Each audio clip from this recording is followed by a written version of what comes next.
Today in episode 41 of the podcast, we will be discussing Amazon giving us an update on Rings of Power. Is it going to continue on? What are their plans moving forward? And Todd Phillips breaks his silence on Joker Folie. We'll also be reviewing the film Saturday Night and discussing our favorite Halloween watches. So whether it's horror movie or family-friendly stuff, we're going to break down what we like to watch during the season. But I'm Brad, he's Josh, and welcome to We'll Bring the Popcorn.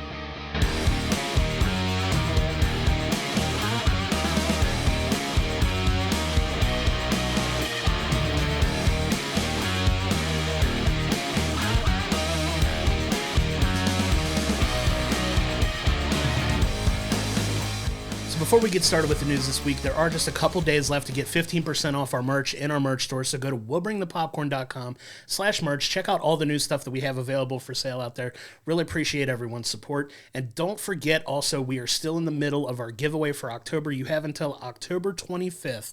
Go to willbringthepopcorn.com/giveaway where you can get one of our new t-shirts in a size of your choice, as well as a 4K copy of Godzilla Minus One.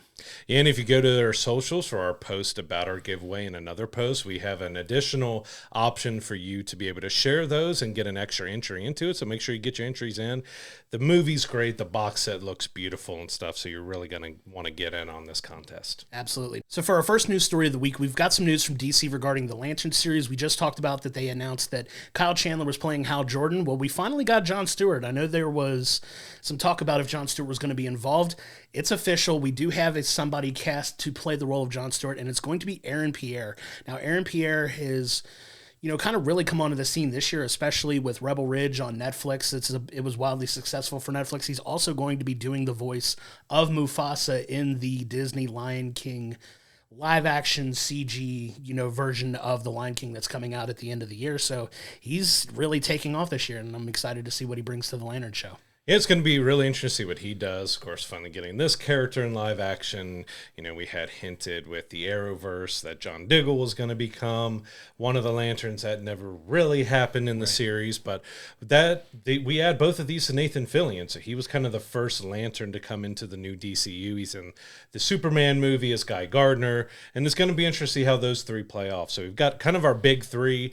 Now we're going to see how they fill out the rest of the cast, because it's supposed to be the Lantern Corps. So we're going to be seeing a lot of Lanterns and seeing who else kind of fills out those extra roles and what they do with it, because we still think with Kyle Chandler being older and everything coming into Hal Jordan, all the actors they were looking at for Hal Jordan were older, that he might have a more minor role. It's a more aged, maybe he's just kind of in the council or something like that, where he's just kind of giving advice, but he's not one out there doing a lot of stuff, because it does kind of point and look like Jon Stewart is going to be our main guy that we're following along with it, with Hal Jordan and Guy Gardner being, more support. Yeah, but it's exciting that we have all of our Earthbound Lanterns at this point. So now we can kind of see them probably start on Earth and expand out into the universe and, interact with more of the Lantern Corps that, a lot of fans of the Lantern, characters are really clamoring for them to dive a little bit deeper into.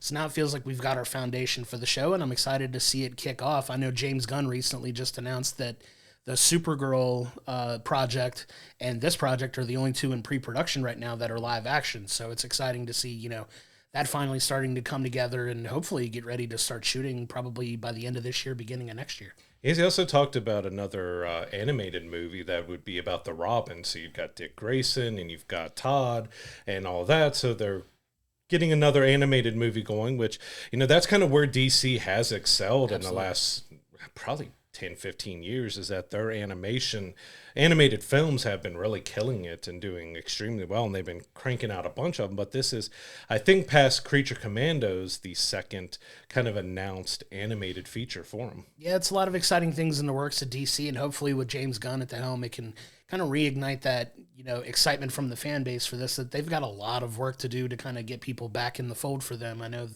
several of their recent projects have not been successful, kind of flopped. Hopefully with James Gunn, riding the ship, that, we start to see some better stories, some higher quality storytelling moving forward, and kind of bringing back DC up to the level that a lot of people are hoping that it could, potentially get back to. And this Lantern series is an exciting step in that direction. I'm ready to see what they do with it for sure. I still want to see a Ryan Reynolds joke or a cameo, or to. even though if it's like his face on a magazine, or Hal shows up and what are you expecting, Ryan Reynolds? Right. And make an old joke or something like, what are you expecting, Ryan Reynolds? Yeah, something like that.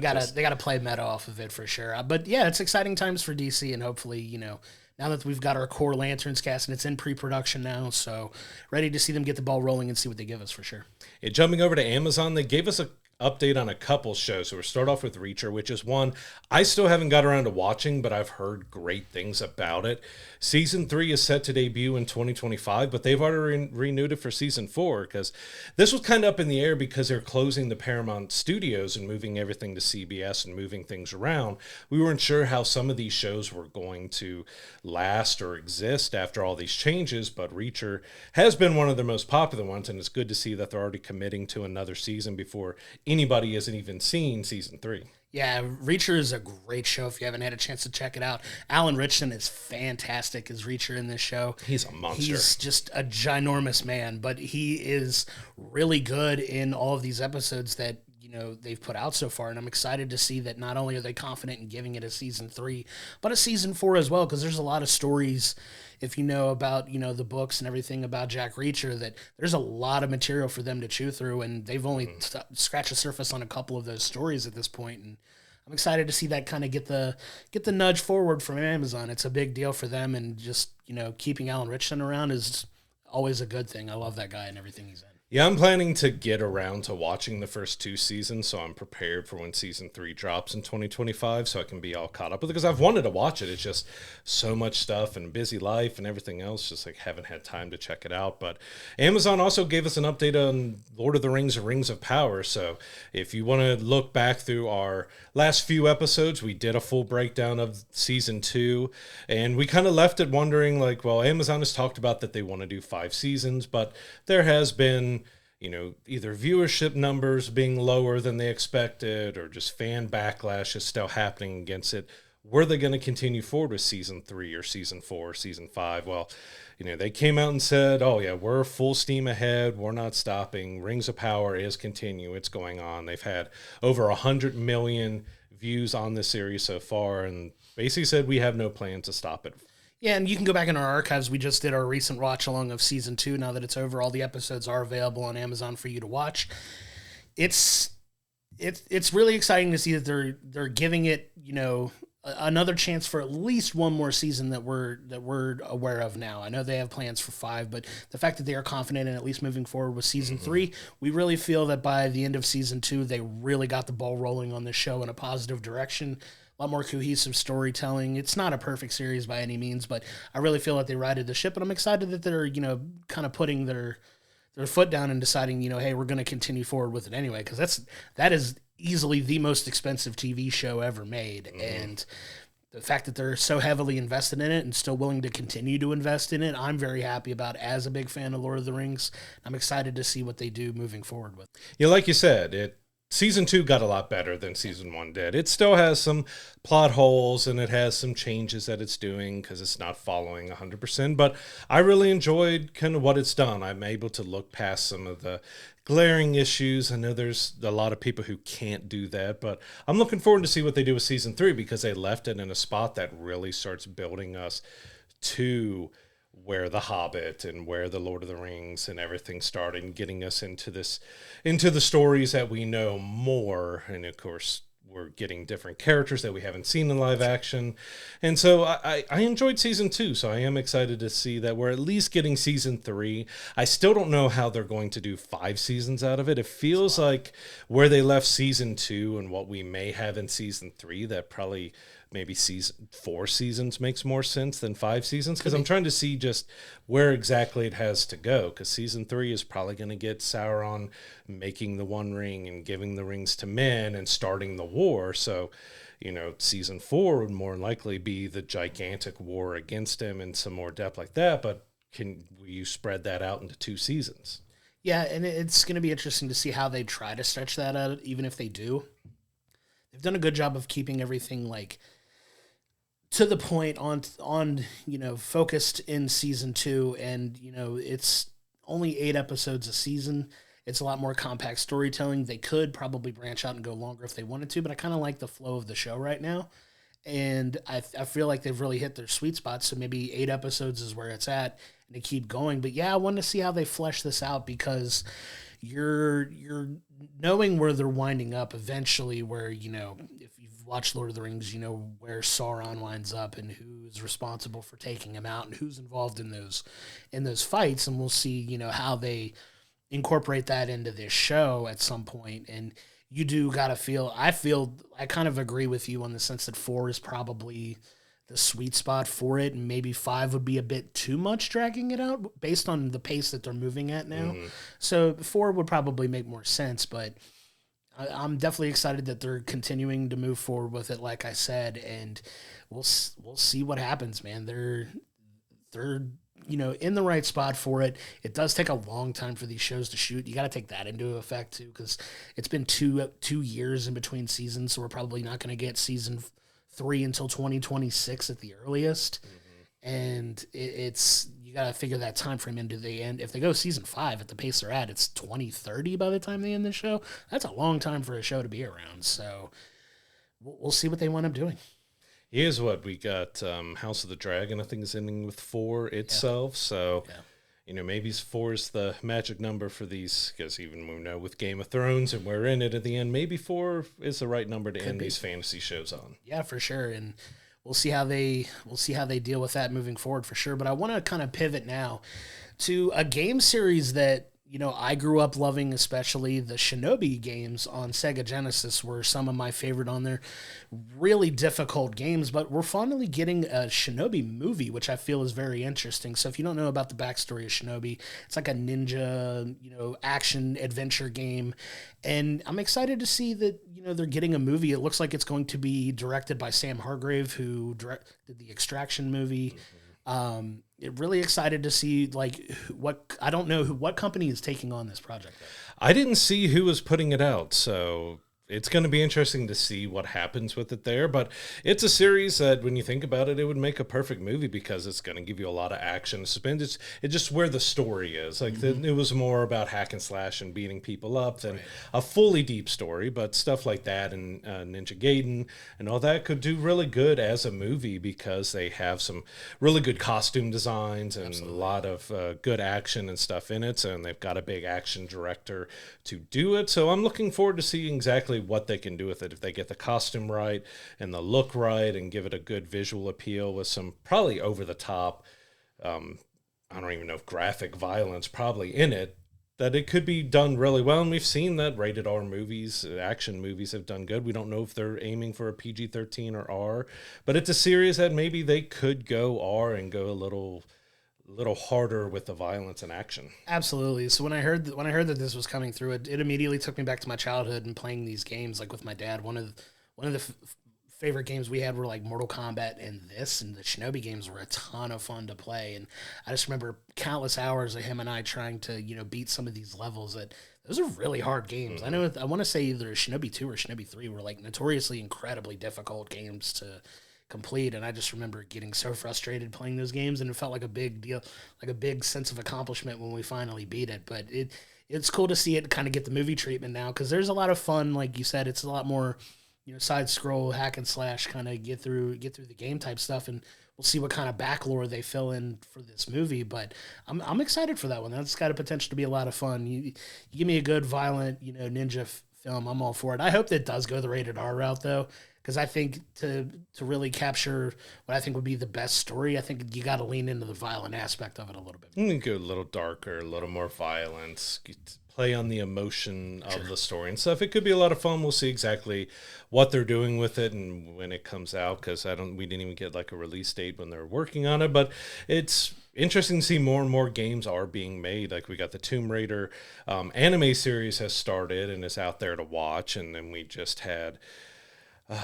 we've had Super Mario Brothers, and we've had a lot of games like Sonic the Hedgehog 3 is about to come out. We had the Knuckles TV series this year, stuff. So like video game movies, when they were before, when you saw them coming out, it's like, oh, okay, this is a Uvi Bowl or this is something else that is just not going to be good. But we're actually getting some quality video game movies and everything coming out. And we've still got rumors of God of War and Gears of War and all those getting either films or series. So there's an interesting time ahead for video game adaptations. Absolutely. And it's inspiring that confidence that, you know, we're getting those stories, because now these films are being made by people that grew up playing the game. So I think having that influx of, you know, people that grew up playing the games, because before, when these games were adapted, there was kind of a generational gap there with the people trying to turn these into films that maybe didn't necessarily grow up with the nostalgia factor for these games. You didn't like the original Super Mario Brothers movie? No, not at all. That was absolutely terrible. It's one of the worst movies I've ever seen in my life.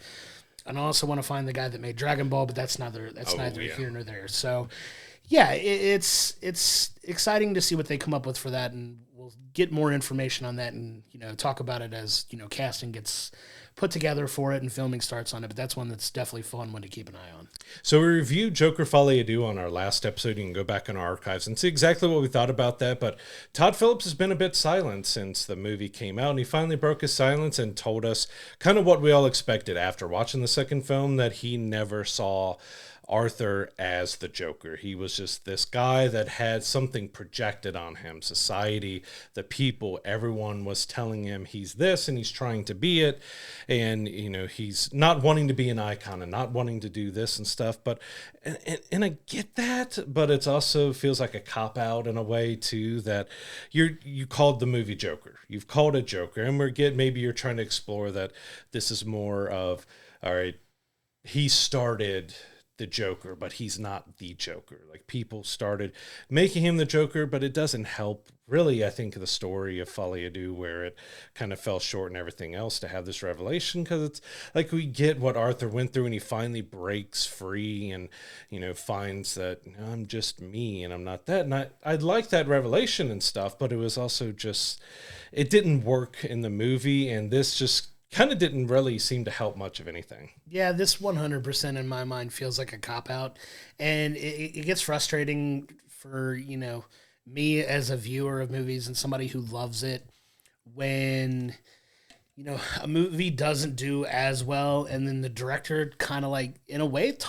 feels like they're talking down to us, like maybe we didn't understand the movie or we didn't get it's your job as a director and somebody making this movie to get your point across better, and it feels a little insulting to our intelligence where he was like, oh, he's never really been the Joker. That's I'll throw BS on that, because, like, you know, if you had this artistic vision for the story that you were trying to tell, you didn't get the point across in this movie. Like you said, you literally call it Joker. I get why you call it that, but at the same time, you deal with him.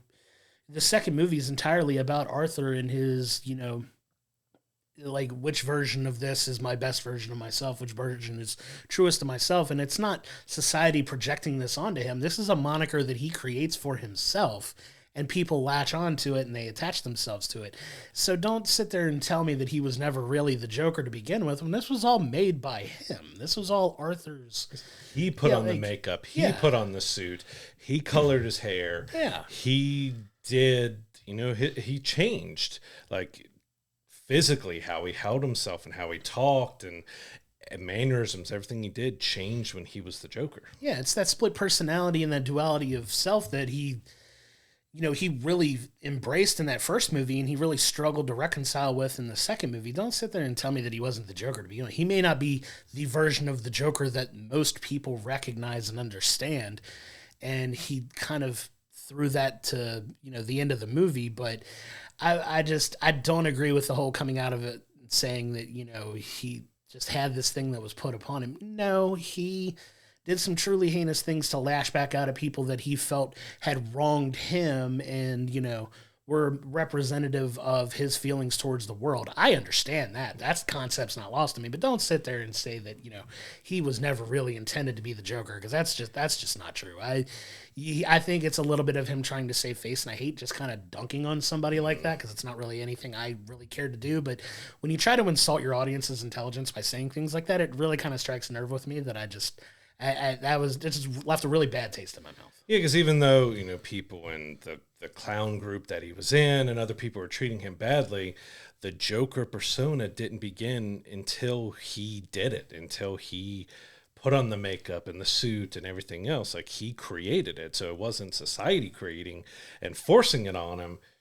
He revealed that to everybody else, and then they got onto it and everything else. And it's also adds some confusion because, there's now more information come out on like behind the scenes stuff. So apparently in the first Joker film, Arthur was supposed to cut himself and give him scars on his cheeks, kind of like Heath Ledger's Joker. But Christopher Nolan, who was, having a lot of control with WB at that time, vetoed it and said only Heath Ledger's Joker should have that. And so, well, if he's doing something like that, is that still saying that he's not, or is that a mental health issue? But someone also got the script and looked at the very last line of the script, and it said, he is now the Joker. Yeah. And so there's a lot of confusion. Like, if you look at the actual script, look at the original ending and stuff, all of it points to him being the Joker. And then I get with the second movie, if you were trying to separate that now, like, already has split personalities, it wasn't really, but in the end you say Arthur said it was all him, but then which is the real Arthur? Is the real Arthur the one who's always sunken in solace, or is it the crazed lunatic? Is that really Arthur? Because you kind of just left it open to where both of them are Arthur, none of them are Arthur. It just left confusion. And yeah, it's like they're all just trying to, I think, save face now, because they're even kind of throwing Joaquin under the bus, because they said the story for this came from a dream of his, and that he and Todd Phillips butted heads a lot on the story and the movie and stuff, and that Todd basically made it for Joaquin, that this was something he came up with and he made it for him. Yeah, it's just, there's just a lot of this that's just leaving a really sour taste in my mouth for an original movie that I really enjoyed and loved. The original, we've raved about it in our last episode, talking about how much we love the original and how this one just really fell flat, and it does for me personally. And it's just really, it's really sad to see, the outcome of this. Like, would he be saying any of this had this also been commercially successful? I don't think it would have been, but when you see a film struggle like that, they're under a lot of pressure from the studio to make money off of the movie, which doesn't really look like they're going to at this point, that, you start to see some of the dirty laundry being aired out. And it's just really rough to see. And for somebody like Todd Phillips, who as a director, I really respect a lot for a lot of the stuff that he has put out, for this one, it just feels very petty. I know he was, just really hands off with Warner Brothers for this one, and kind of just went and did his own thing with it, and kind of he wouldn't talk to DC. Yeah, it had no DC input or anything on it, which is fine if that's the film you want to make. But you kind of gotta, if you're gonna stand on your soapbox like that, you have to stand behind what you put out at that point. And it really feels like he's just deflecting and making excuses left and right. Which, I'm sorry, I don't like I said, I don't like dunking on people like this, but he's bringing a lot of it on himself, and it's really unfortunate because, at the end of the day, the story fell flat. It wasn't good, in my opinion, and, now he's, dealing with that backlash, maybe for the first time in his career. I don't remember if any of his previous movies were critically panned that he's kind of lashed out like this, but it's a really unfortunate thing to see.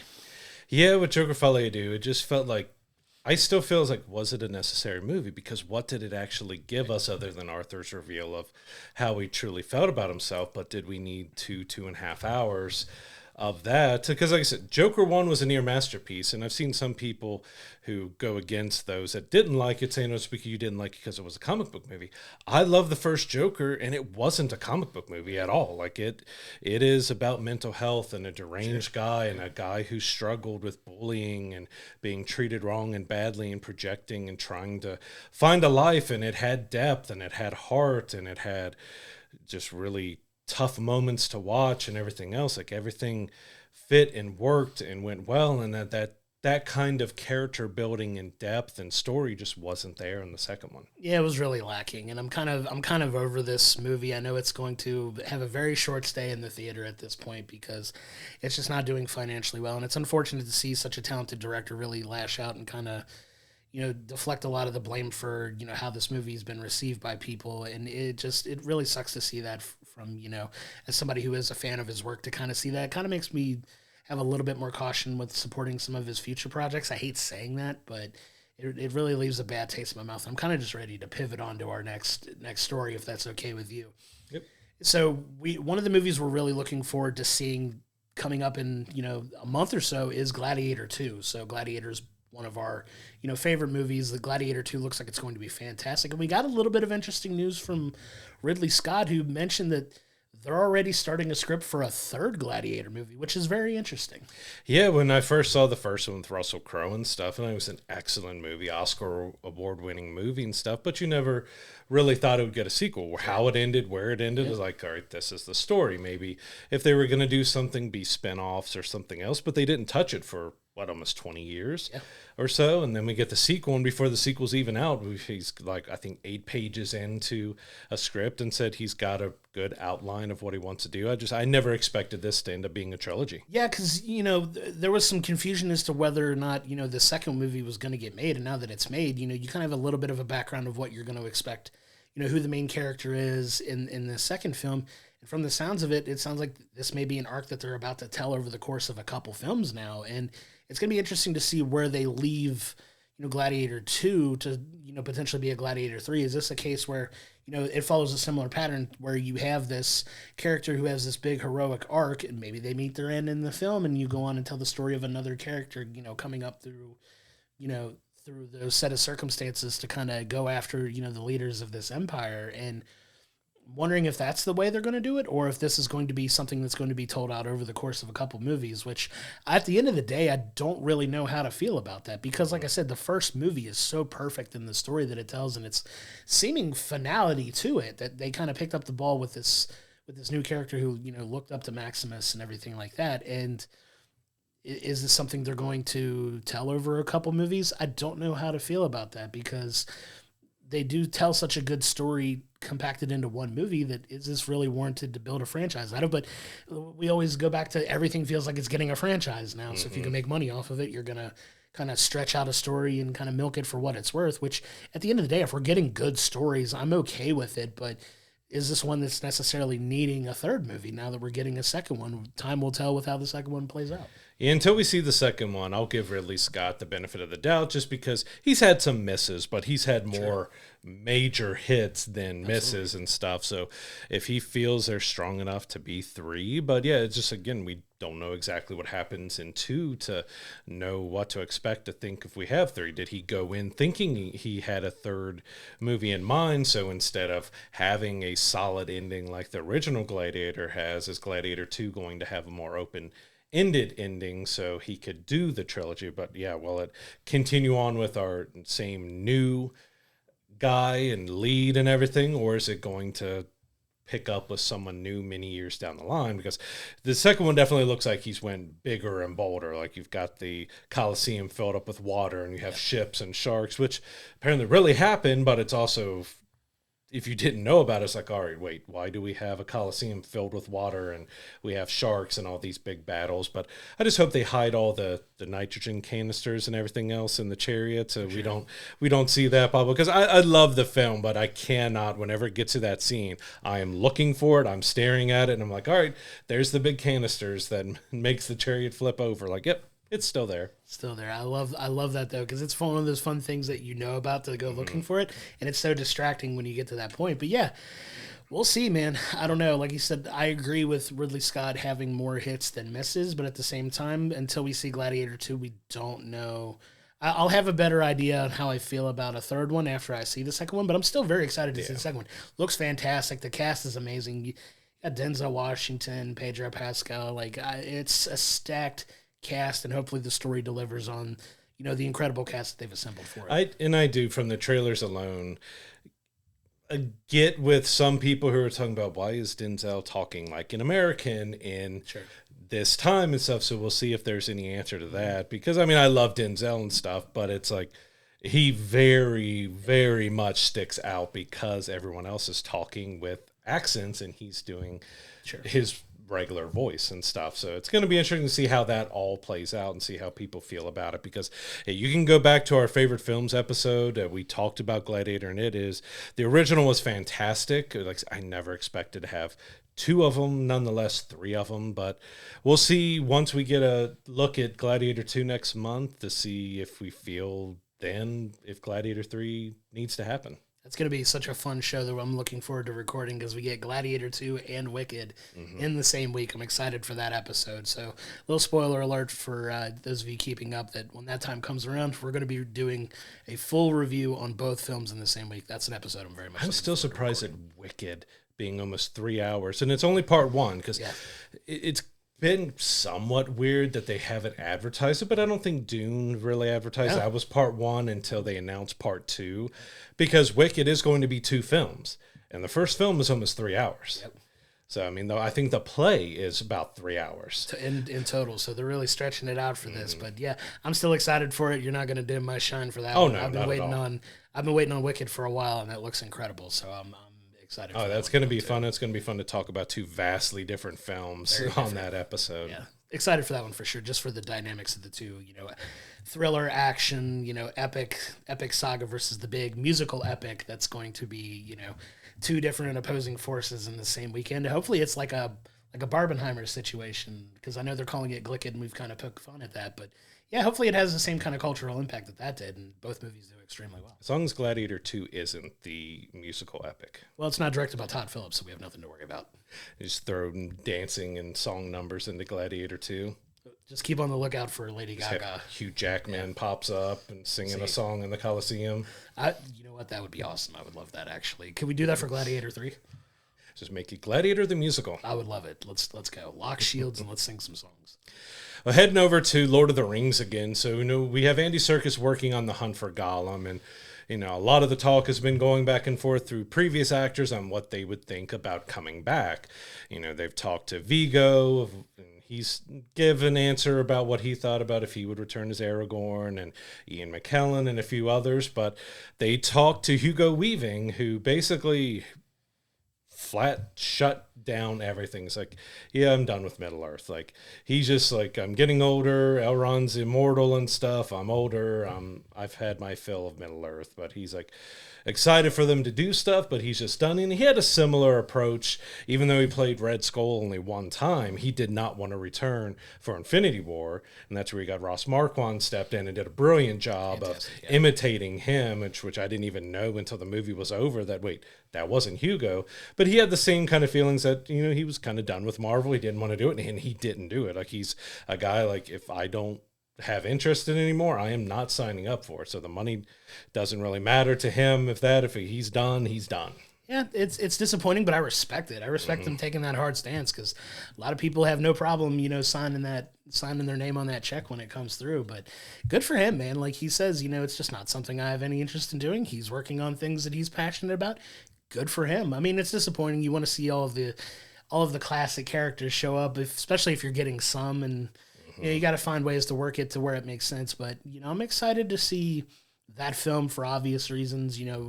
We have no problem not hiding the fact that we're big Lord of the Rings fans, and excited for this movie. While we were a little concerned about it at first, feels like it's getting a little bit of proper care and taken care of. With Andy Serkis at the helm of it, who was just incredible as Gollum to begin with, and respect to him for just saying, hey, I have no interest in doing it. Like, good for you, man. Like, stand your ground, do your thing. And I really have a lot of, respect for people that, are true to, like, okay, I've done this character. It's gone the way I wanted it to. I'm happy with what we put out. I did that for 3 films in this case, where he played Elrond for 3 movies. And he's like, at that point, I'm just kind of ready to leave that as it is. If you want to go back to it, cast somebody else. I mean, good for you.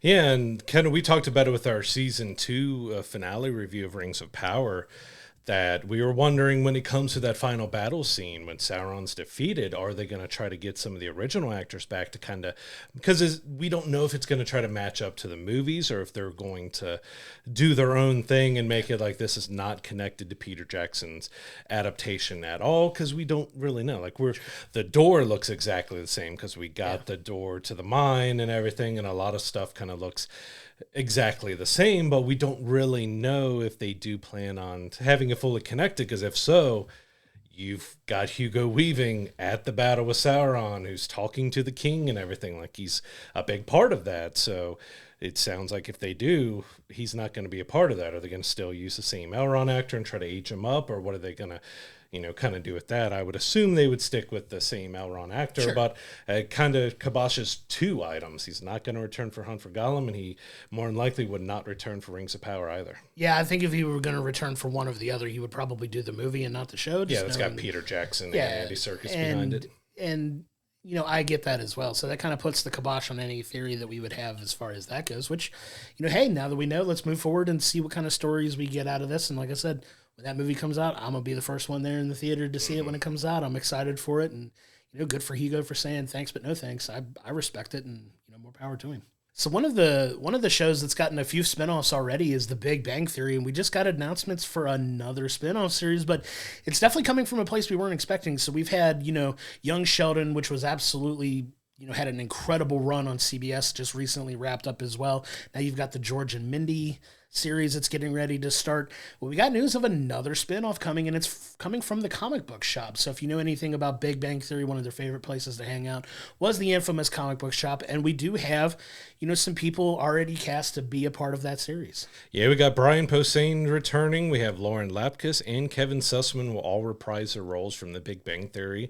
And it does look like it's, with those actors, it's revolving around the comic book store, but we'll see just exactly how much takes place in the comic book store, what happens out of it. But it didn't really think we'd be revisiting these characters. I mean, they were fun characters that had bit parts in the Big Bang Theory, but I never kind of expected we'd see a full series based on them. But maybe they could do something really fun, and this is the kind of the first one you could potentially have, other than, of course, we know we had Jim return for the finale, and he's done a lot of the voiceovers for Young Sheldon, but we could have physical appearances by the original cast if they wanted to, coming into the comic book shop. Yeah, you got to figure at some point a lot of those guys are going to make a one-off appearance or a cameo in the show. It kind of lends itself to, having those guys all make an appearance, which would be awesome, especially if you're fans of the show. The nostalgia hit every time somebody shows up, Raj coming in looking for something, or, Leonard showing up looking for something, or even, Penny showing up for whatever reason she would need to. But a lot of possibilities for, those characters to make those returns, and good on CBS for continuing to find ways to, cash in on a very popular, very wildly successful TV show that's one of the most decorated comedy series of all time.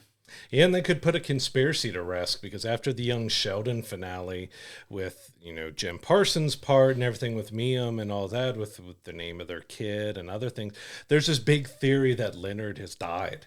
And a lot of people are running with it. So this could be a way as well to have Leonard show up and make a joke about him not being dead, right, or something else, and just kind of poke fun at how people have gone off the deep end about, what it could mean for Leonard and the rest of them. But yeah, it'll be interesting to see exactly if we do get cameos, if they try to keep it separate. But I mean, if you're doing something about the comic book shop, and we know how important comic books and everything else and how many scenes we had in there, you've got to have some sort, maybe even just one time having cameos of the guys come in getting something. Absolutely. And one of the things I would love to see is like them trying to do another costume contest and have all those guys show up in their costumes again.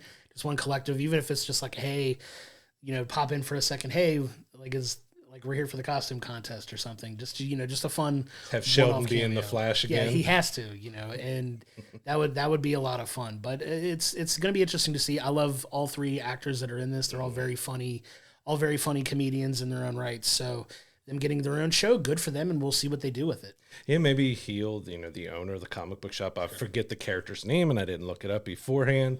Maybe we'll finally see him find love and find something good, because he's been kind of a dark character. He said some really dark things about his life and about the comic book shop and everything else of his hardships. So maybe we'll get a nice positive direction for his character going forward. I hope so. I'd like to see him get a little bit of redemption, because you kind of want to root for people like that who, a little bit down on their luck, but just do it in a way that, is very funnily written. Mm-hmm. That was a very, like you said, at times very dark, but very humorous character as well. So I'm excited to see if they can carry their own show and see how long it lasts, because they've had a lot of success with their spinoff before, and we'll see how well George and Mindy does as well. So I'm excited to see this next iteration. Yeah, and we'll see just how many more spinoffs we get if both of these are successful, because the potential to be, like, I didn't think Young Sheldon was going to be as popular as it was, but yeah, it had a very big, long run, and it was really well received, and we'll see if the spinoff is well received as well, and see what this one does. But, that's a world that just isn't stopping, even what they had when did that end? Like 8, 9, 10 years ago now? It's been a minute. So yeah, it's still going strong after that long, after the main series ended. Yeah, it's the staying power for that's been incredible.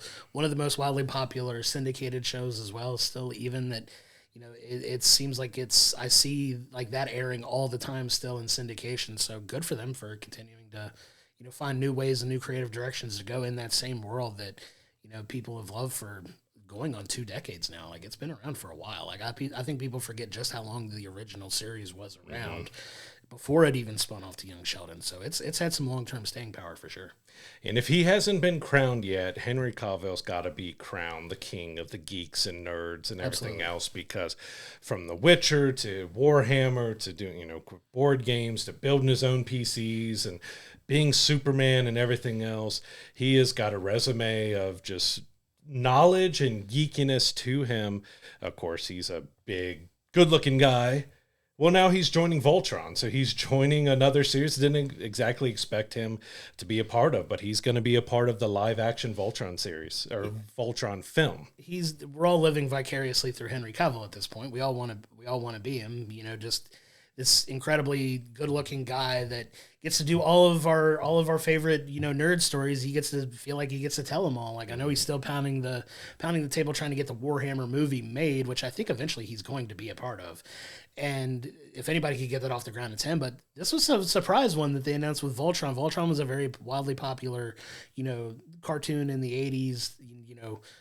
It's kind of, a lot of people like to make unfair comparisons to Transformers for very obvious reasons. But this is going to be an interesting one to see who they all cast for it, because, Voltron's got a very, very dedicated fan base to it. And it's held up in popularity for a very long time, but it's kind of always felt like it's been in the shadow of like a Transformers, just for very obvious reasons. But yeah, I mean, good on Henry Cavill, man. Like, that guy gets to, he gets to do all these amazing things and play all these amazing characters. And here's another one that he's going to get to do that we're all excited for to line up and see when it comes out. Yeah, because it kind of fits in between you got Transformers, you got Power Rangers, you've kind of got Gundam, and everything kind of fits in a little bit of all those aspects. And it's very, heavily with Japanese, like anime and everything else like that. So to have Henry Cavill be kind of the first cast member was really intriguing, but we'll see exactly how that works. Is he just going to be a voice of somebody? Is he going to be... We just don't really know. We don't have any casting past him. We don't know what his character is or exactly what he's going to be doing, but it's interesting to have him on board on something like that, because it potentially could be something really big, or it could be hopefully not a big flop for him, because he's had a few misses, even though we've enjoyed the movies like Ungentlemanly Warfare and a few others that he's done recently. We really enjoyed them, but they didn't have commercial success. He really needs something with one of these films. I think the last big commercial success film he was in, past Man of Steel and the DC stuff, was the Mission Impossible that he was in. Sure. So he's got, film wise, he's been in a lot, but not a lot of them have been commercial successes. So hopefully this is one that'll be a good commercial success for him. Yeah, for sure. And let's not forget the one-off cameo he made in our favorite film of the year in Deadpool and Wolverine as well, which I know has led some people to try to throw around some wild speculation that he may be the next like Wolverine in the MCU. Like, his variant may wind up taking over the mantle, which is crazy, but not out of the realm of possibility. But I have a feeling that was a fun, just one-off cameo for that. But good Lord, could you imagine if he's the next Wolverine in the MCU as well? Like, that would be crazy. Well, there are rumors and letting from his meetings that he had to do Deadpool and Wolverine that he's actually already secretly signed on to be Captain Britain. Which would be amazing. Which would be an amazing role for him. Like, it would be fun to see him as Wolverine, but Captain Britain would be one that would be perfect fit for him, that you could bring in another kind of Captain America character and do a lot of interesting stuff with that. But we'll see if either of those rumors come true. He's going to be part of something in the MCU.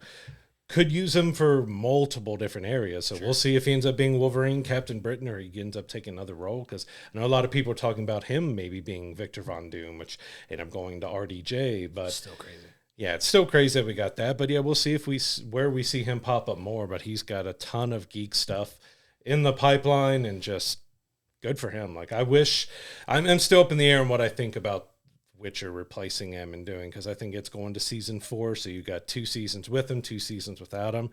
I'm just not sure of how that's just going to go, because we know all the drama behind the scenes. Like, he left because they weren't respecting the books and everything that it's based on, and they wouldn't really work with him. So it's like, all right, you're gone. We're moving on without you.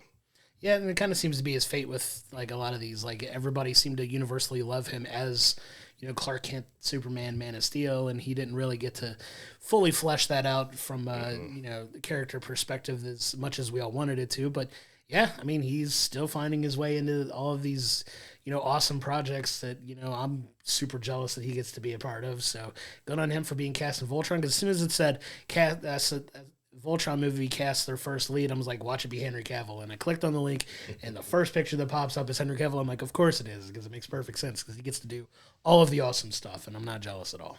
Yeah.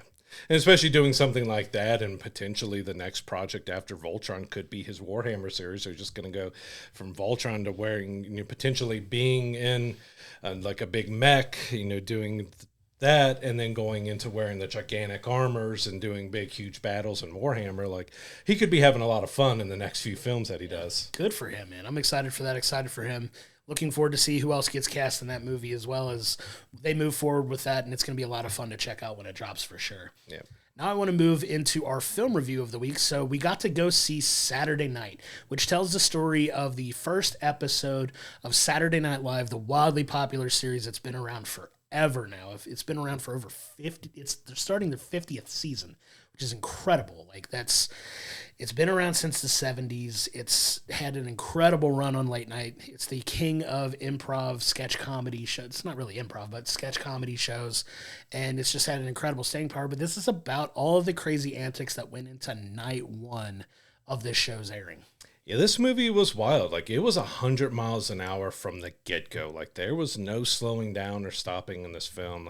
It basically picks up 90 minutes before the first episode, and they're having nothing but issues that they're not getting actors to sign on, and they're fighting with each other, or they can't decide on what they want to do, so they've got 3 hours worth of sketches to do, and they got to try to fit that down into 90 minutes, and they've got lights crashing, and just everything that potentially could go wrong is going wrong with it. And you have the network executives coming in, and like I said, this is a huge cast. There were so many characters and people and bouncing around back and forth of it, but you never felt like you were in that chaos with them, but you never felt lost in the chaos. Sure. And I really enjoyed the movie, and it was really funny. It had some really intriguing stuff.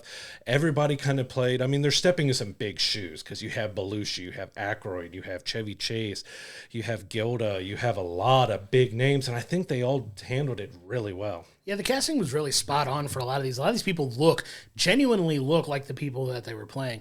I really feel like the standout in the movie, in my opinion, was the guy that played Chevy Chase. Mm-hmm. If you've seen him before, if you're a fan of the show Gotham, he played Edward Nygma in that, one of the main antagonists, played the Riddler in the Gotham series, but he does an amazing job as Chevy Chase, which is one of the biggest stars to ever come out of SNL at that point. And he does a great job. The actor that plays Lorne Michaels, who kind of leads the film, it does an amazing job.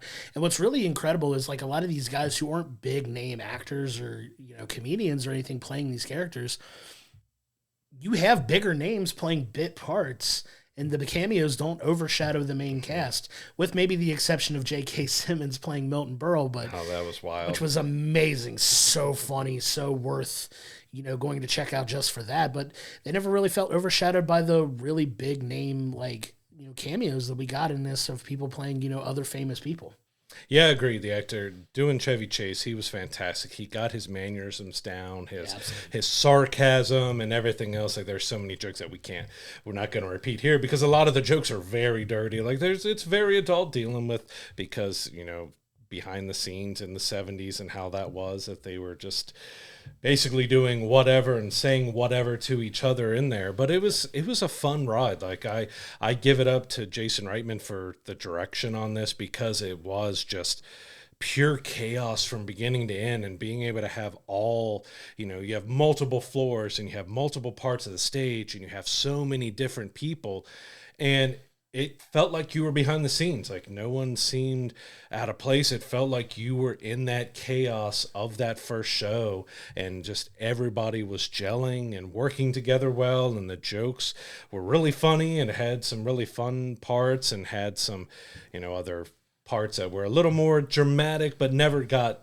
drama, but it got a slightly serious, and then they do something funny right after it just to kind of go back after. But I really enjoyed the film overall. Like, it was interesting to see all the skits that we knew and these actors and comedians that we knew, and kind of everything they went through for this first episode was wild. Like, it was crazy that they even got this episode on the air.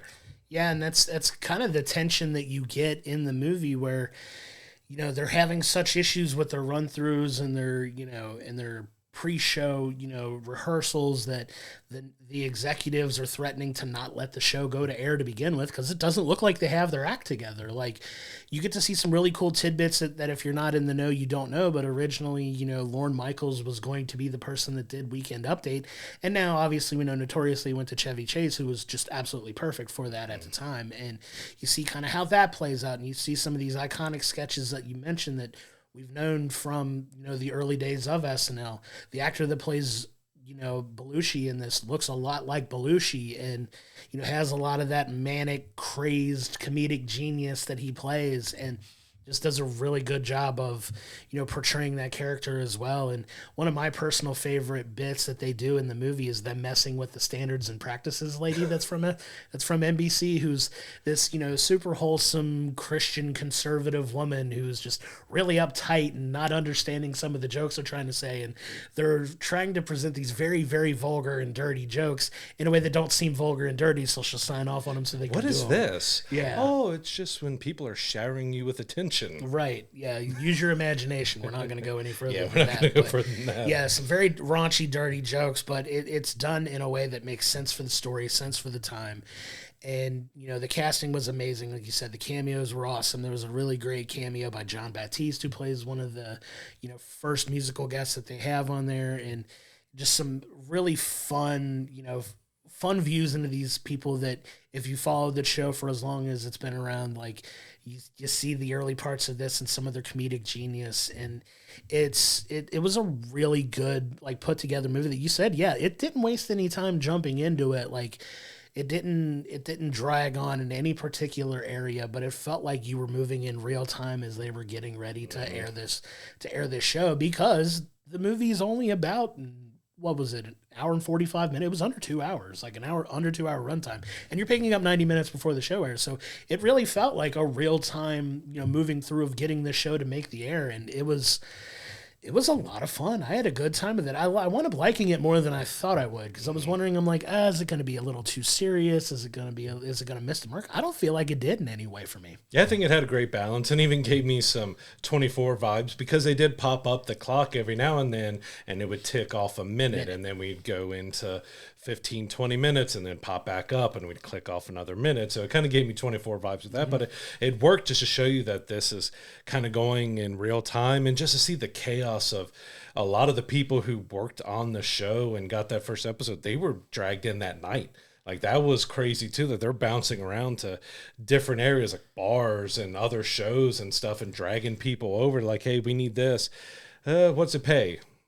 Not much. Okay, let's go. Yeah, we'll figure it out kind of thing. And there was this like recurring bit throughout the entire movie of this guy just laying individual bricks to build this authentic brick stage that felt like real New York, and literally him getting it done at like the last second before they go on air, which was crazy with like what it took to go into it. But yeah, so many fun little threads throughout the movie and stuff that, really kind of help tie everything together. It's a lot of fun, a lot of humor, people that, you may have a certain perspective on, that you get a little bit more of a look into how they act as real people, that kind of thing. There's a fun running bit with Jim Henson in there that really made me laugh. But it was a ton of fun. I really enjoyed it. The movie worked really well. It moved in a cohesive fashion, and I was really impressed with how they pulled it off. Yeah, and I don't want to give it away, but there was an actor who played a dual role in this, and I did not notice until we got to the credits, because the credits were really fun throwback to Saturday Night Live as well, and sitting there watching and like, wait, they were both of these characters? I'm like, all right, you did great with both of them. Like, you really handled them, kind of their mannerisms down, especially one is huge to get the mannerisms down because he was a very unique individual. But that was fun to see. But yeah, I think I don't think there was a single miscast in this.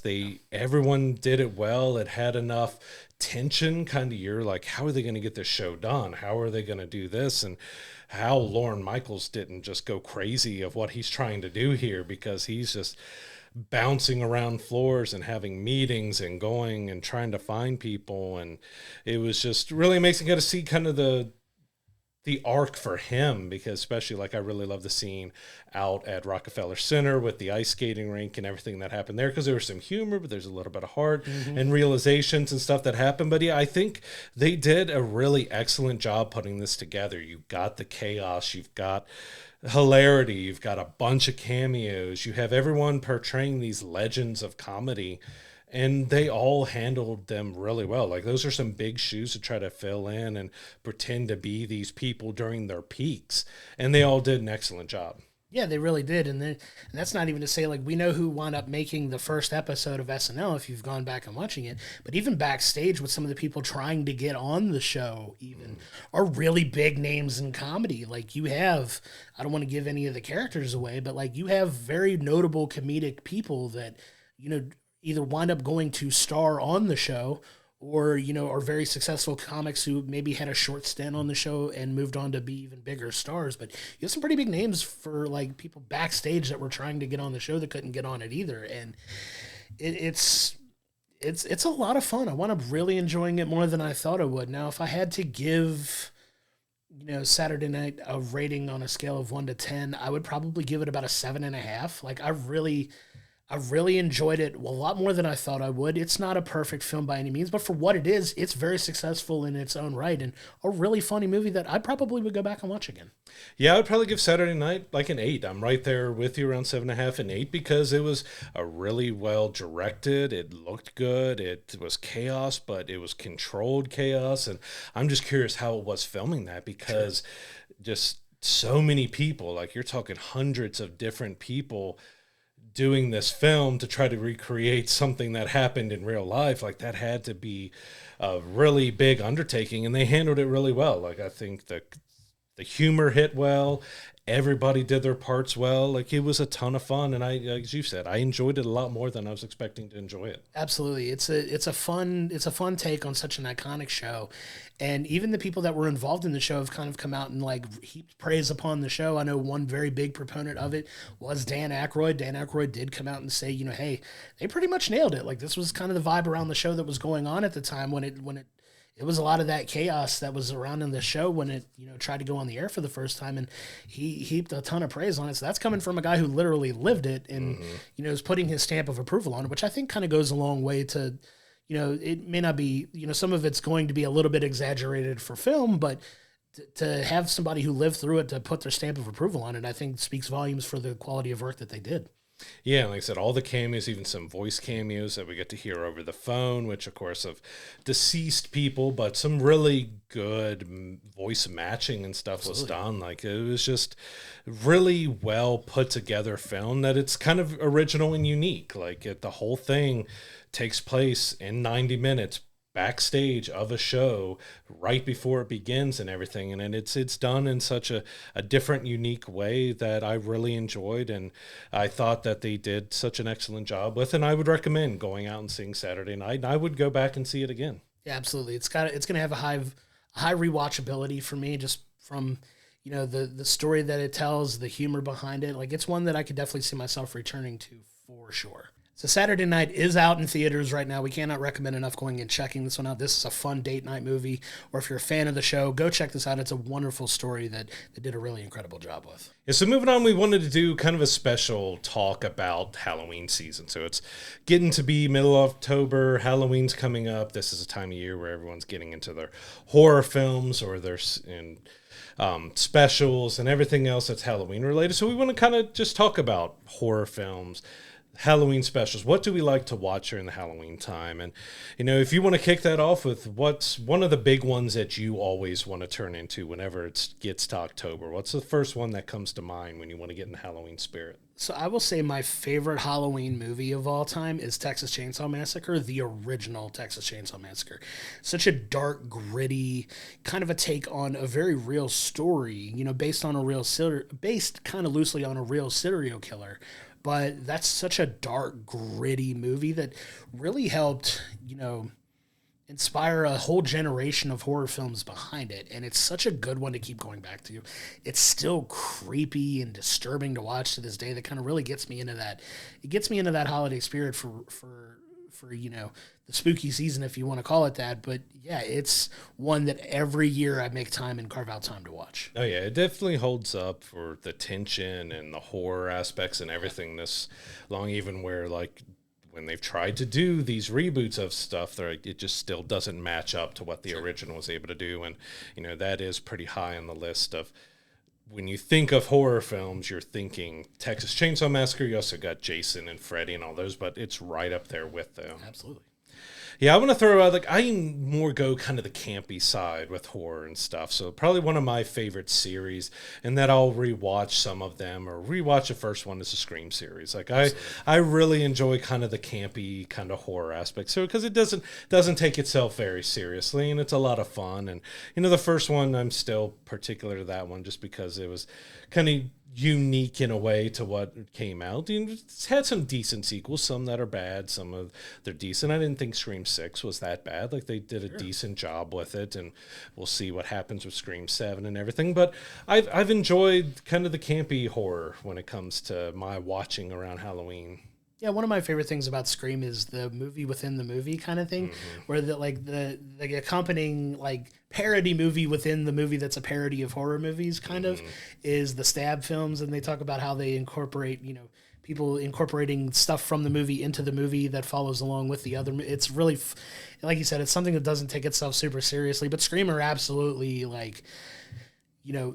ones that are on that list to watch around Halloween specifically. And in particular, what I love about the original Scream is that opening scene was so iconic when it came out, because it was rare that, okay, you have this big star in Drew Barrymore and you're like, okay, Drew Barrymore's in this horror movie, let's go.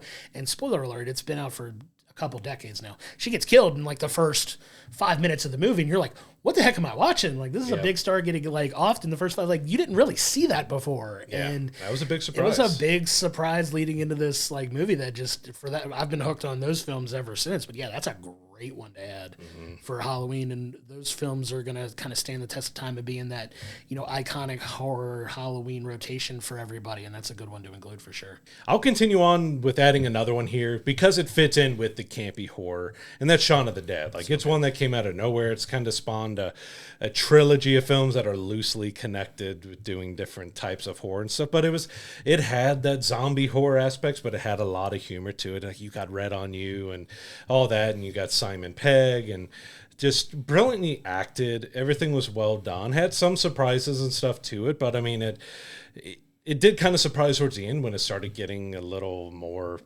they're trapped in the pub and you've got all the zombies coming after them. They're starting to attack them and everything else. But it was such a fun film. And like I said, that's what I enjoy a lot with my movies. My wife isn't big into horror movies or scary movies or anything. And a lot of the stuff she won't watch me. So it's on my own viewing. So when I'm watching by myself with a lot of the stuff, I tend to go for these more campy horror films. Yeah, and those are good to include in anybody's list. Shaun of the Dead is fantastic. I love that film as well. Simon Pegg is a genius when it comes to making those types of movies, and I can see why they've done really well. They're so rewatchable and so fun to keep kind of going back to. And you can take so many different directions with these types of movies, right? They like to put a humorous spin on it, which I think is needed because there's a lot of really serious different types of horror. Horror in itself is such an interesting subgenre because there's so many different types of horror films that you can make. Because you've got some of the, movies like Blair Witch Project or Paranormal Activity that are more guerrilla style, really loosely based on what could be interpreted as a real event, kind of making you question whether it really happened or not. Based on the brilliant marketing, Blair Witch Project did amazing job at marketing itself to really, people were questioning is this a real documentary type thing that we've put out? And it was so so brilliantly done. But then you have more traditional movies like Insidious. That's kind of one of the more popular modern horror franchises that have come out recently, and that are more the traditional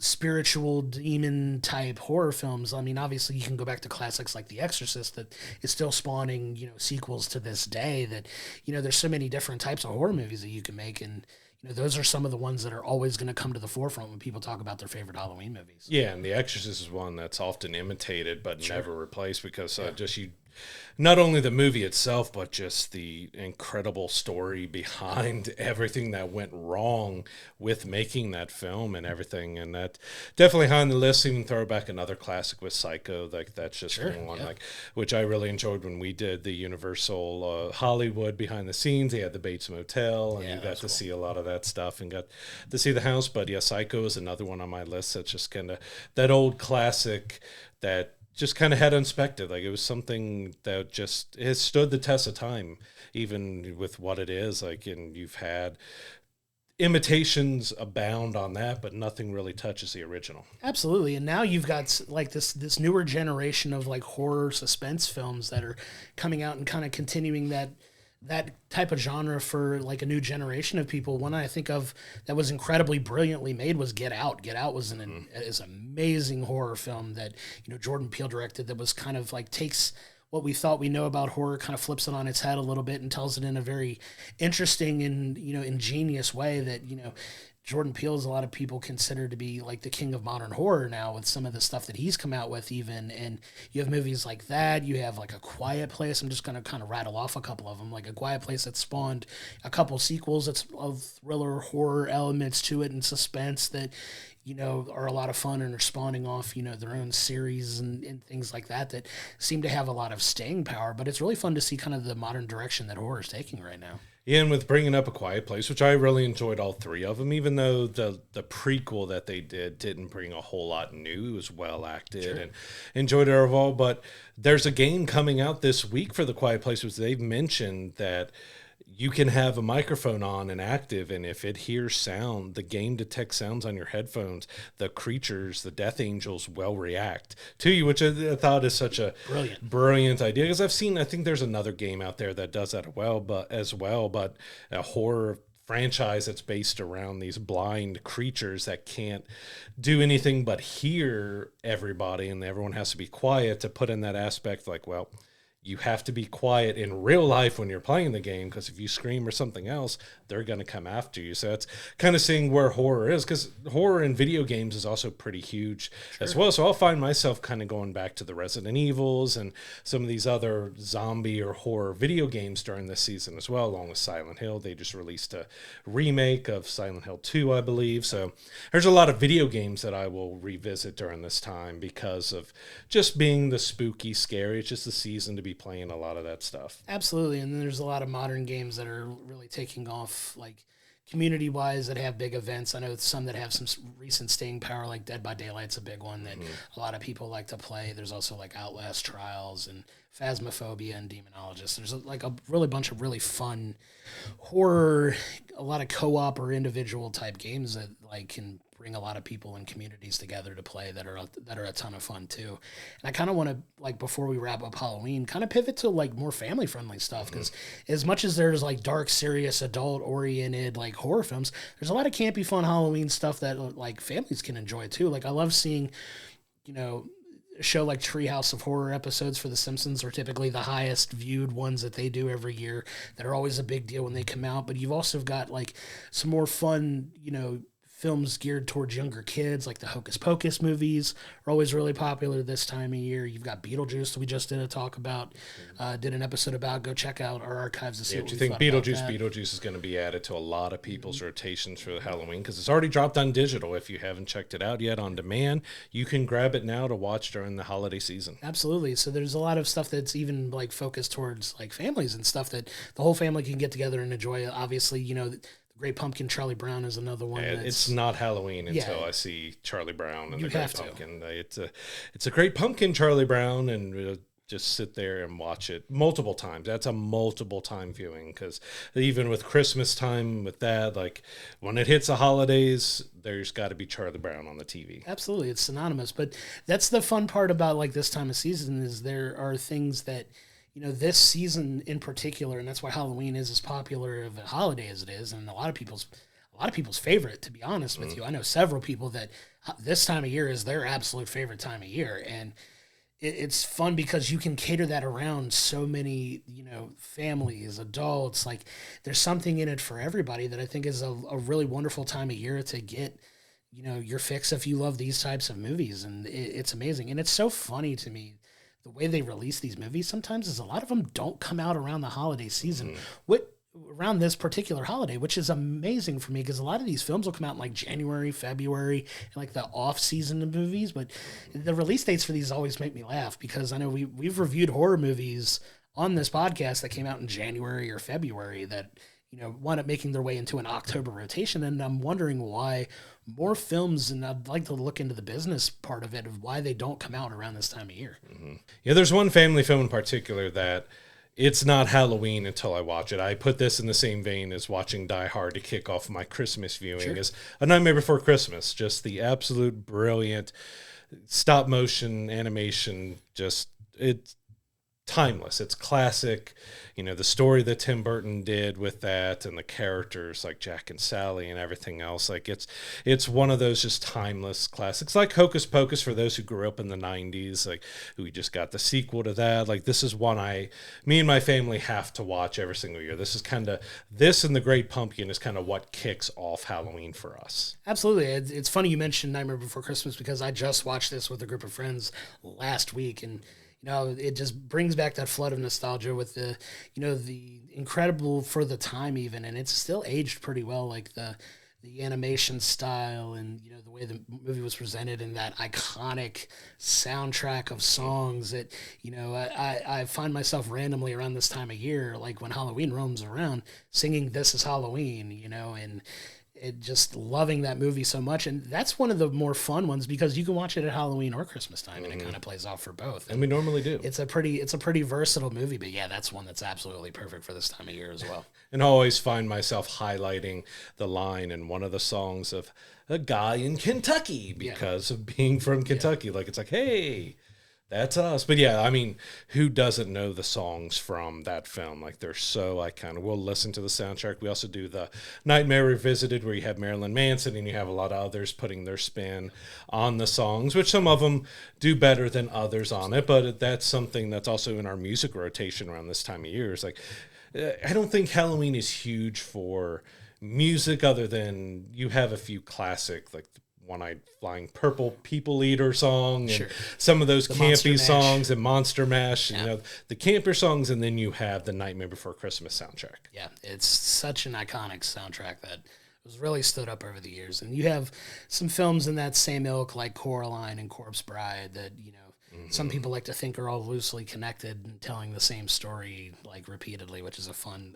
conversation to have with people. But yeah, absolutely another one of those family friendly. And that's what's so fun about, like I said, so fun about this holiday in particular is you have a little bit of something for everybody that, there's movies that kids can enjoy. There's movies geared towards adults that you don't always get with every single holiday. Like Christmas a lot of times tends to be more family friendly, and there's still some Christmas related horror movies and stuff which do tend to happen, and they always feel a little weird. Like for me, they always they're fun, but they're like, okay, you get your taste of it around those holidays. But this time of year in particular, you get stuff that are centered around similar themes but are presented in ways that you have stuff for adults and you have stuff for kids and stuff that families can watch together, and then adults have their own thing, and it's a ton of fun, and it's a fun time to visit because of all those different genres of films that there are. The ones that I feel are the most passionate about a specific genre are horror fans because there are like multiple conventions everywhere that are centered around it. We have a big one here called Horror Hound, which is a big horror themed festival. We have like 3 or 4 in this area of the country alone. It's a big spot for Halloween attractions around here, with some of the most highly rated horror attractions in the country are in our area. So it's a big deal around here for sure. Yeah, and it's what you're into really, because horror is more expansive than you really think, because going from like my preference with a lot of stuff with the more campier side, but you have like ones that I can never really bring myself to watch, and it's not on my list of the Saw films. Like I can't do the torture, gore films like that. Those in particular. I've seen others that can get pretty violent, but there was something about it. Because I think it was like Saw 3 or something I tried to turn on, and there was one guy who was in a chair and he had rings through his hands, and he had to pull his hands out to be able to stop. And I'm like, nope. I can't do that. And I haven't watched a single Saw film since I turned that. Like, I've never seen them. Let me just, because it was on like cable or something. I'm just turning it on. I'm like, okay, I'll see what this is about. I've never watched any of them. Nope, that's why I haven't watched any of them. But like, I'd like to throw out one more that I have watched. And I know we've talked about this series on the podcast before because we're looking forward to the new movie that's going to be coming out next year. So 28 Days Later. Sure. So that first one, because it was so unique, it was a different type of zombie. The zombies can move fast and they're kind of a little more horrifying of just their screams and how they moved and just how it's filmed, you know, the lower budget look to it and stuff. That was a really good zombie horror film, as you know, they were getting big around that time again, because you know, started with the Night of the Living Dead and Dawn of the Dead and all those, and we had the Walking Dead series afterwards that became really popular. But this was a film series that really got people really big interested in it again at that time, because it was a more unique but familiar take on the zombie films and how they did all that. Yeah, and that's what I mean by so many fun like subgenres that you can go to in this one particular niche type of, you know, art of filmmaking. And you know, you have the zombies, and we never even touched on, you know, vampires or wolves or Frankenstein or some of the old school like monsters that are kind of having a little bit of a resurgence now. We're looking forward to Nosferatu that's coming out in December. That's going to be another fun one. That matches you. Why is it not out in October? And it's out at Christmas. Out in Christmas we're getting the Nosferatu movie, which is wild. But you know, that's what I'm saying. Like, there's so many different like avenues you can go to, monsters and, you know, paranormal and, you know, ghosts, ghouls, goblins, monsters. Like, there's so many different fun things that you can kind of hyper focus on, and they're all done brilliantly in different ways. Like, I know monsters are kind of making a bit of a comeback now. Like, how much have we waxed poetic about how much we love Godzilla on here? Like, those are in some ways horror based type, you know, movies that you know, are very popular, and even like getting a resurgence in like theme park integration and things like that. That, you know, if you're big into theme parks like we are, you know, Universal in Florida is getting ready to unveil a huge expansion next year, and one of the parks that they're doing is dedicated specifically to old school monsters like Dracula and, you know, the wolf. You know, the wolves and, you know, Frankenstein and things like that are getting kind of this modern uptick, and that just speaks to the staying power of the genre and how popular it is, that it's getting even further integration by theme parks like that. One of the most wildly popular times of the year is right now for theme parks, with, you know, Disney and Universal having their Halloween Horror Nights and Halloween themed stuff, Kings Island with their Fright Fest up the road from us in Cincinnati doing their big Halloween stuff. And, you know, it's really cool to see how that can incorporate itself into so much of our daily lives and things that we already love that have special times of the year specifically for that are in a lot of places the most popular time of the year for them.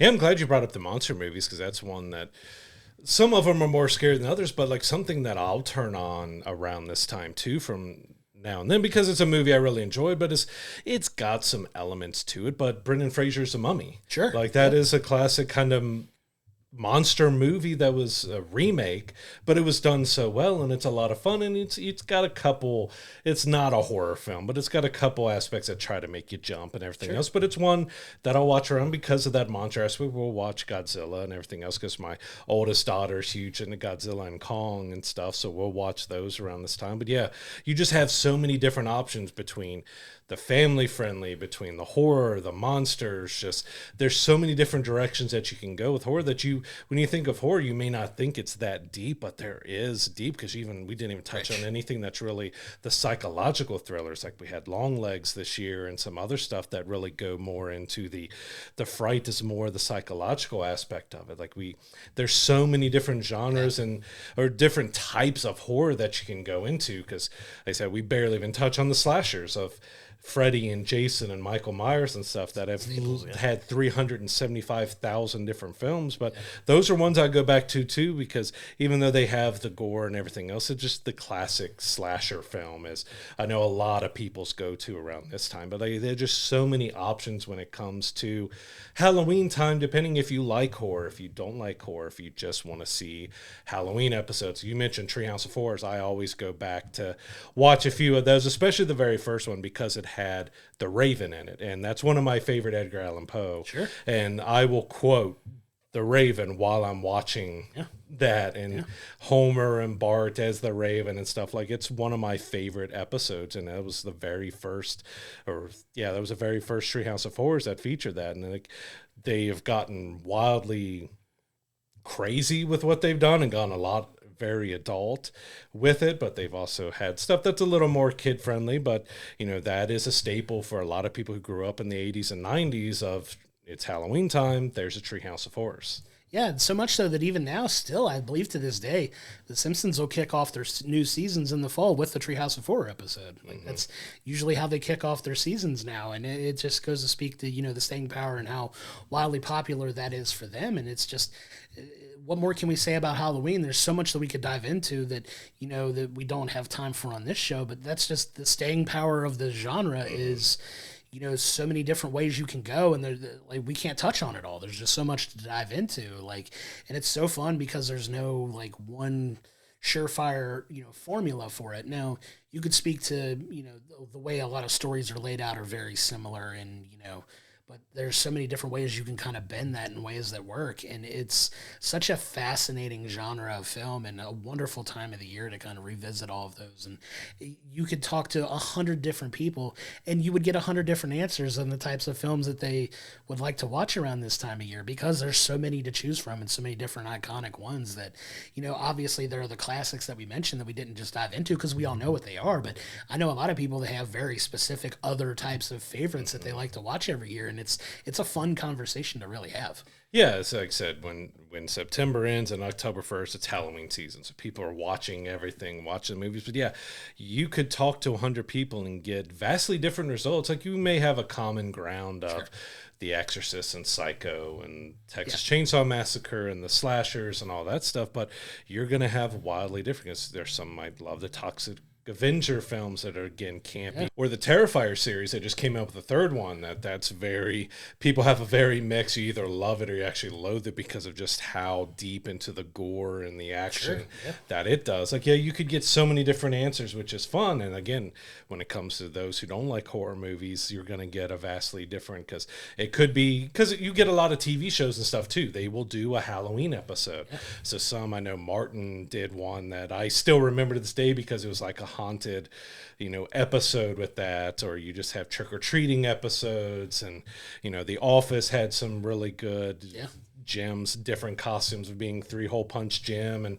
But when you look at TV shows, like, they do a lot for Halloween and Christmas. Those are the two holidays they really go all in for, whether they do a spooky episode or a fun episode for that, and then you get different Christmas episodes. But yeah, Halloween and Christmas are kind of the two big, huge themed seasons that you find a lot to watch and a lot to go into. And it doesn't matter how many times you've watched it, you always want to return to it during that season. Absolutely. And it just speaks to the fun of that genre, the fun of this time of year. That's why a lot of people get excited around this time of year, because you get one leading right into the other, and it's a lot of fun. But yeah, there's so many, there are very, shout out to our friends and, we love horror, and that have dedicated podcasts to just this genre, and they go in and dive into different things like that. And, it's a whole subculture of itself in filmmaking. Like I said, it is easily, in my opinion, the most passionate fan base are fans of horror. And it's kind of fun that we, this time of year, we talk about some of our favorites, but I could go on for hours just on this genre alone. And it's just, it speaks to the power of the genre itself that, you can really dive into and do studies on so many different things. It's just a fascinating subject to talk about. Yeah, we'd love for you to come to our Discord, come to our video comments, or our social media posts that you see on this episode, and let us know your favorites. What do you like to dive into? Is there something that maybe we didn't talk about? Because we kind of kept it short. Like you said, we could talk for hours about the different ones, because we could break it down by genre. All right, absolutely. Here's our zombie films. Here's our werewolves. Here's our vampires. Here's our psychological. Here's our Like, we could take a huge list just for horror. But let us know what your favorites are. What are the ones that you come back to every single year? What are the new ones that you've added to your rotation for your Halloween watching? Come let us know. We'd love to talk about that with you. Absolutely. And, like I said, we welcome the conversation. I'm excited to see what everybody's watching this time of year for sure. And speaking about Halloween and horror watches, coming up this week, we have Smile 2. So I haven't watched the first Smile movie. I've seen the trailer for Smile 2 about 1 billion times now. Sure. It's been in front of, I feel like, every movie that's rated R that we've watched this year. It's been there.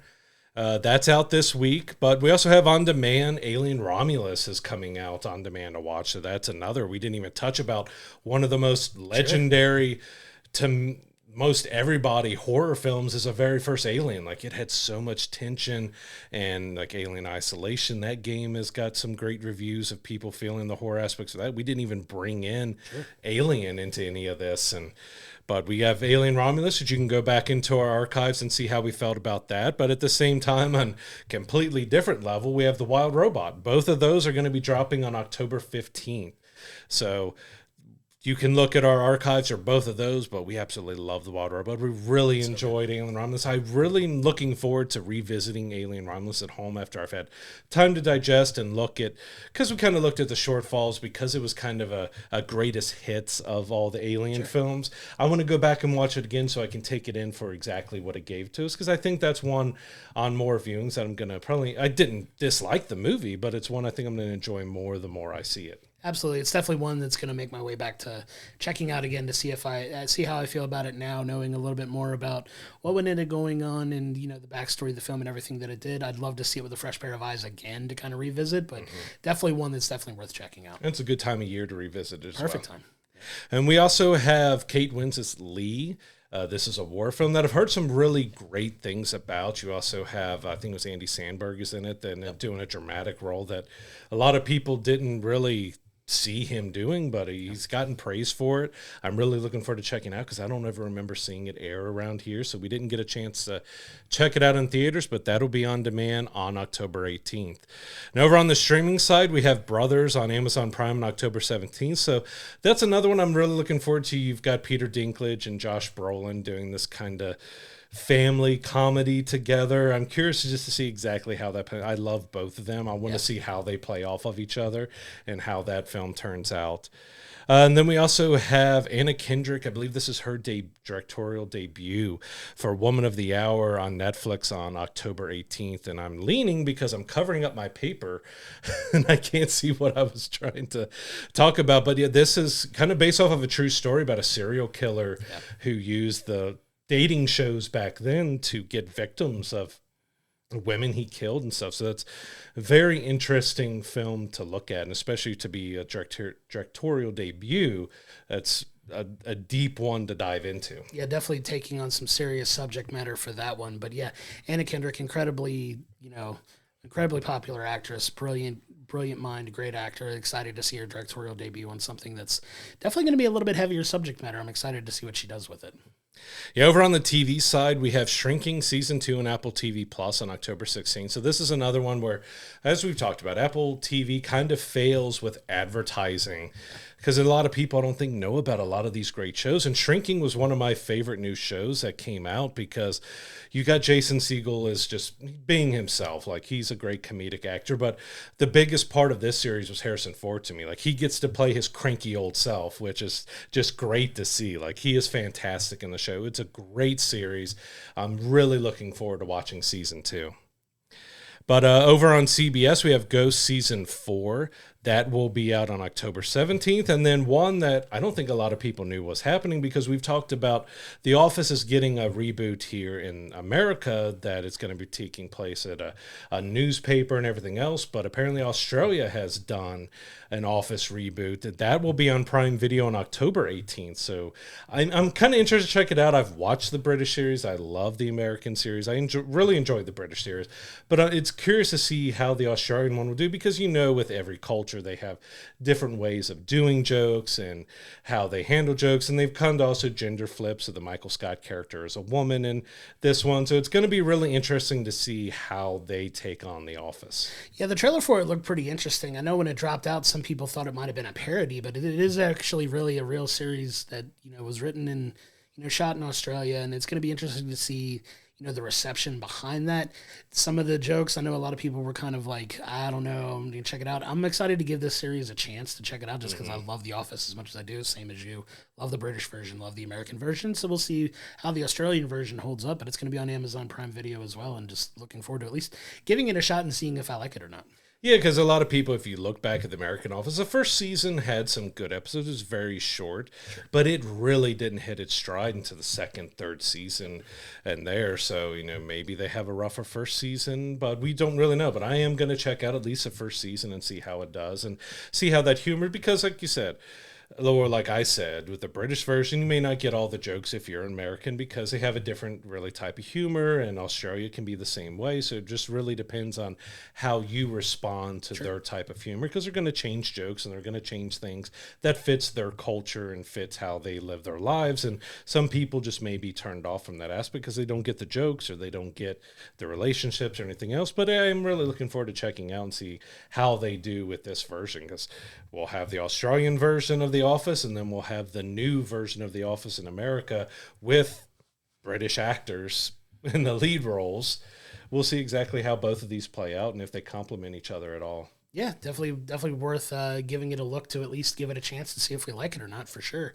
And that's going to do it for this week's episode. We can't thank you enough for your continued support. Please go to willbringthepopcorn.com for all our social media info. You get our latest episodes on there. Don't forget to like and subscribe on YouTube. Give us a 5-star review on the audio room. It really helps raise the profile of the show. We definitely appreciate that. Coming up next week, we're going to have a little bit of a different episode. So if you've seen our social media posts, we've been given press access to the Cincy Comic Expo. So we can't thank Cincy Comic Expo enough for allowing us to come in, check out, the convention. We're excited to check it out, and we're going to do an episode covering our entire experience there. There's a lot of big name people that are going to be there, and we're excited to check it out and bring you kind of a different take and see what comes out of it. We're excited for that one. Yeah, we'll have some recap of panels. So we've got the X-Men animated series and X-Men 97. They're kind of revisiting both of those in there. We have some cast of The Mandalorian is going to be talking together. So there's going to be some interesting panels and see what kind of news and information that we get out of those. But I'm looking forward to it. It's going to be a lot of fun. It's going to be a different type of episode.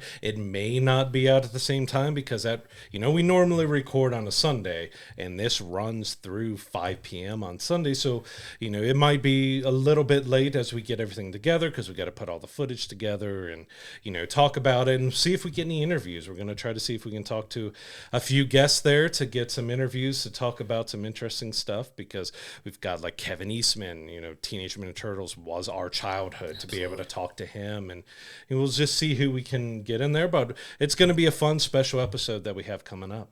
Yeah, once again, thank you so much to Cincy Comic Expo for allowing us to have press access to bring you a different, unique take, and we'll bring it to you next week as soon as we get everything ready and put together, and we're excited to bring that to you. But until then, I'm Josh, he's Brad, and we'll see you next week.